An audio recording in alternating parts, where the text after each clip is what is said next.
संजीव कौशिक। संजीव जी, क्या स्वाति मालीवाल का एपिसोड अब आम आदमी पार्टी को बहुत बड़ी मुश्किल में डाल चुका है? बिल्कुल नहीं। यदि भारतीय जनता पार्टी इस तरह से सोचती हो कि कोई इस तरह का कोई खबर प्लान कराए और इस तरह की घटना घटवा के यदि चाहती हो कि आम आदमी पार्टी को खत्म कर देंगे, तो ये आसान नहीं है। लेकिन तथ्य तो दिखाई देते हैं, सवाल तो पैदा होते हैं। जिस तरह से एफआईआर दर्ज हुई, जिस तरह की घटना सामने आई, जो वीडियो फुटेज आया, सब कुछ संदेह के घेरे में है। अभी एक पक्ष ने अपनी बात रखी है, उसके आधार पर जो एफआईआर दर्ज हुई है, इन्वेस्टिगेशन शुरू हो चुकी है।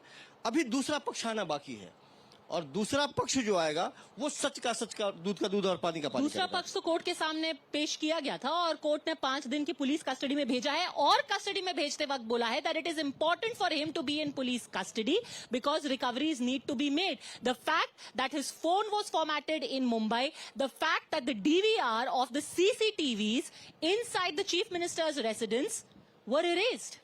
दिल्ली पुलिस के काम सबूत मिटाने का चार्ज लगा है। हाँ, बिल्कुल। दिल्ली पुलिस के काम करने का आला दर्जे का जो तरीका है, उसका उदाहरण हम आपको बताते हैं। जब आप 112 पे कॉल करते हैं तो सबसे पहले उसको कार्रवाई करनी चाहिए, ना कि दिल्ली पुलिस को भारतीय जनता पार्टी को एक प्रेस रिलीज दे देनी चाहिए कि क्या क्या बातें हुई हैं और कौन सी बातें हुई है।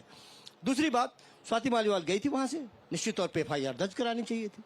आज दिल्ली पुलिस यदि अरविंद केजरीवाल के घर में जाकर के सीडीआर लेके जाती है या तमाम तरह के एविडेंस लेके जाती है, वो लोगों को नहीं बताती है, लेकिन भारतीय जनता पार्टी को सबसे पहले सूचना बता देती है कि क्या आप ये कह रहे हैं कि मीडिया को क्यों रिलीज हुआ, या फिर ये कि उनको पिटाई हुई कि नहीं हुई? सवाल तो ये बनता ही है, पिटाई हुई या नहीं हुई वो तो बात की बात है और वो इन्वेस्टिगेशन का विषय है। लेकिन सवाल तो ये बनता ही है कि भारतीय जनता पार्टी को सारी खबरें पहले से कैसे मिल जाती है। पिटाई हुई कि नहीं हुई?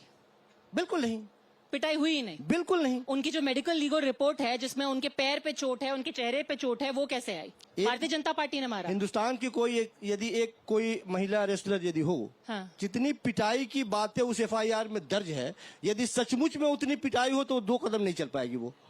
मतलब वो और स्वाति मालीवाल उतना पिटने के बावजूद भी अपने कदमों पे वो जाती है, एफआईआर दर्ज नहीं कराती है, फिर वापस आती है, फिर तमाम तरह के एलिगेशन वो लगाती है। देखिए, मैंने कहा कि बहुत सारी चीजें ये एक तरफा है। आप मुझे बताएं कि क्या मैं बिन बुलाए यहाँ आ सकता हूँ? क्या नहीं आ सकता ना। और यदि मैं आ भी गया तो अचानक मुझे आप मारने लगेंगी, क्यों?